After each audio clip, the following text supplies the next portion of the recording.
अनेक जण विचारतात की डायजेस्टिव्ह फायर म्हणजे पचनतंत्र सुधारण्यासाठी काय करावं. पोटामध्ये खूप गॅसेस होतात, इनडायजेशनचा प्रॉब्लेम आहे. तर काही घरगुती उपाय मी तुम्हाला आज सांगतोय. नंबर 1, तुम्ही सिंपल जिंजरचा ज्यूस म्हणजे आपल्या आल्याचा रस आणि मध याला एकत्र करून थोडंसं जेवणाच्या आधी तुम्ही याला घेऊ शकता. हे डायजेस्टिव्ह फायर आपलं सुधारतं. नंबर 2, जिरं घ्या. जिऱ्याला तुम्ही तव्यावरती फ्राय करा. उकळत्या पाण्यामध्ये 1 चम्मच जिऱ्याला टाका आणि याला थोड्या वेळ उकळून द्या. नंतर त्याला गाळून ते जे पाणी आहे हे तुम्ही दिवसभर थोडं थोडं पाणी प्या.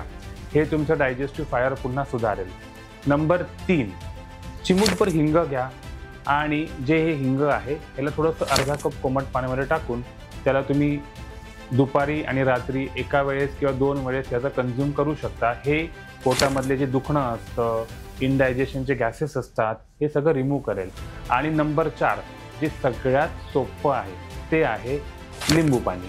तर लिंबू पाणी तुम्ही छानपैकी अर्धा लिंबू, 1 लिंबू, थोडंसं सैंधव मीठ याचं मिश्रण तुम्ही घेतलं जेवणानंतर तरी हे सगळे गॅसेस तुमचे कमी करेल. आणि सगळ्यात शेवटी सगळ्यात सोपं सांगतो, बडीशेप. आठवते ना, आपल्या घरात बडीशेप आहे, ती तुम्ही जेवल्यावरती थोडीशी बडीशेप खात जा. आपले गॅसेस सगळे निघून जातील. पोट एकदम छान आणि व्यवस्थित राहील. Thank you.